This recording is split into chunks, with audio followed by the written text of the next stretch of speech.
ஜியோ இப்போ மறுபடியும் அவங்களோட பிரைசஸ் வந்து இன்க்ரீஸ் பண்ணிருக்காங்க.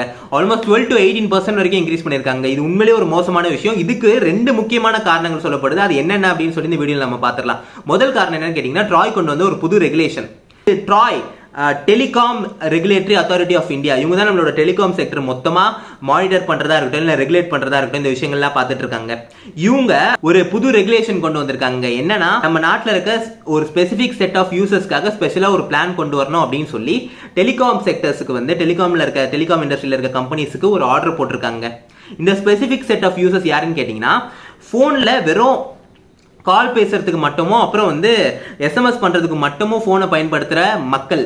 உதாரணத்துக்கு நம்ம வீட்டில் இருக்க வயசானவங்களா இருக்கட்டும், இல்லைன்னா கிராமத்துப்புற மக்களா இருக்கட்டும், இவங்களாம் இன்னுமே இந்த பட்டன் போன் பயன்படுத்திட்டு இருக்காங்க. பட்டன் போன்ல வெறும் எஸ்எம்எஸ் அண்ட் கால் பேக்குன்னு ஒன்று கிடையாதுங்க. அவங்க வந்து டேட்டாவும் வந்து சேர்த்து ரீசார்ஜ் பண்ற மாதிரி இருக்கு. அந்த டேட்டா வேஸ்டா போகுது. அதுக்காகவே வந்து ட்ராய் இதை சொல்லியிருக்காங்க.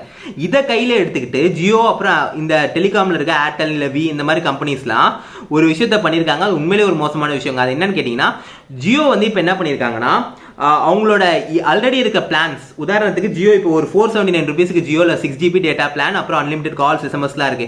இந்த பிளானை டேட்டாவை மட்டும் தூக்கிட்டு எஸ்எம்எஸ் அண்ட் கால்ஸ் அப்படியே வச்சிருக்காங்க. ஃபார் எக்ஸாம்பிள், இப்போ 479 ரூபீஸ் நீங்க ரீசார்ஜ் பண்ணீங்கன்னா உங்களுக்கு வெறும் கால்ஸ் அண்ட் எஸ்எம்எஸ் மட்டும் தான், மற்றபடி அந்த 6GB டேட்டா கிடைக்காது. அப்போ ஏற்கனவே அங்க அந்த 479 ரூபீஸ்க்கு ரீசார்ஜ் பண்ணியிருந்தா அந்த மக்களோட நிலைமை என்னன்னு கேட்டீங்கன்னா, அவங்க இப்போ இதுக்கப்புறமா 539 ரூபீஸ்க்கு ரீசார்ஜ் பண்ணி அதே 6GB டேட்டா, அப்புறம் அந்த அன்லிமிடெட் கால்ஸ் எஸ்எம்எஸ் வந்து பெறணுங்க.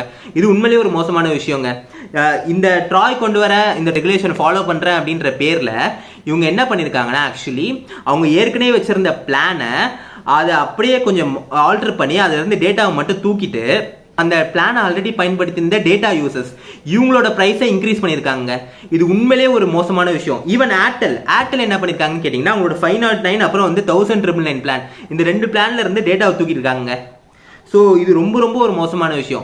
அப்புறம் ரெண்டாவது விஷயம் என்னன்னா, ஜியோ வந்து இப்போ ஐபிஓக்கு போக போறாங்க. அவங்க ஸ்டாக் மார்க்கெட்டுக்குள்ள என்டர் ஆகுறாங்க ஃபார் த ஃபர்ஸ்ட் டைம். இதுவும் இன்னொன்று ஒரு காரணம்னு சொல்லப்படுதுங்க, ஜியோ பிரைஸ் இன்க்ரீஸ் பண்ணதுக்கு. ஏன்னா, ஸ்டாக் மார்க்கெட்டுக்குள்ள போகும்போது ஜியோ ஃபினான்ஷியல் வைஸா ஸ்ட்ராங்கா இருந்தால் நிறைய இன்வெஸ்டர்ஸ் இன்வெஸ்ட் பண்ணுவாங்க கம்பெனியில். அவங்களுக்கு நிறைய ஷேர்ஸ் கிடைக்கும், நிறைய கேபிட்டல் ரைஸ் பண்ணலாம் அப்படின்ற ஒரு பிளான்ல இருக்காங்க. ஸோ அதனாலேயே இந்த ட்ராயோட ரெகுலேஷனையும் பயன்படுத்தி இந்த மாதிரி ஒரு விஷயத்த பண்ணிட்டு இருக்காங்க. ஸோ ஜியோ ஏற்கனவே லாஸ்ட் இயரே ஒரு ப்ரைஸ் வந்து இன்க்ரீஸ் பண்ணாங்க. அதுக்கப்புறமா எல்லா கம்பெனிஸும் இன்க்ரீஸ் பண்ணியிருக்காங்க. இப்போ மறுபடியும் இவங்க இன்க்ரீஸ் பண்ணுறாங்கன்னா மற்ற கம்பெனிஸும் ஏதாவது பண்ணுவாங்க. இன்னும் மோசமான விஷயம் என்னன்னா, ஜியோ இந்த ஐபிஓனால மறுபடியும் ப்ரைஸஸை வந்து ஃபியூச்சரில் இன்க்ரீஸ் பண்ணுவாங்க அப்படின்னு சொல்லப்படுதுங்க. இது உண்மையிலேயே ஒரு மோசமான விஷயம். நான் கண்டிக்கிறேன். ஸோ இதை பற்றி நீங்கள் நினைக்கிறீங்கன்னு சொல்லுங்கள். நம்ம இன்னொரு வீடியோவில் பார்க்கலாம். தேங்க்யூ.